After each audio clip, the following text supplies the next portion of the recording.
ఓ భక్తుడా, నా దర్శనం కోసం నీ తల మీద నువ్వు మోసే ఆ ఇరుముడి వెనుక ఉన్న అసలైన పరమార్థం ఏంటో నీకు తెలుసా?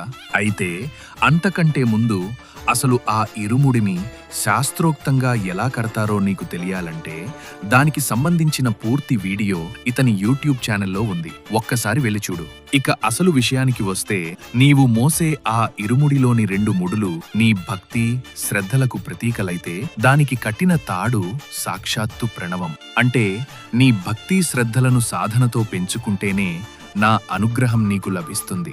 అందులో ఒక భాగంలో నాకు సమర్పించే పూజా ద్రవ్యాలు ఉంటే, రెండో భాగంలో నీళ్లు తీసేసిన కొబ్బరికాయలో ఆవు నెయ్యి ఉంటుంది. అది కేవలం నెయ్యి కాదు నాయనా, జీవాత్మ అయిన నువ్వు, పరమాత్మ అయిన నేను, మన ఇద్దరి అనుసంధానానికి అది గొప్ప సంకేతం. ఆ ఇరుముడిని తలపైన పెట్టుకుని 18 మెట్లు ఎక్కి ఆ నెయ్యితో నాకు అభిషేకం చేసినప్పుడే నీ యాత్ర పరిపూర్ణమై నా ఆ అనుగ్రహం నీకు దక్కుతుంది.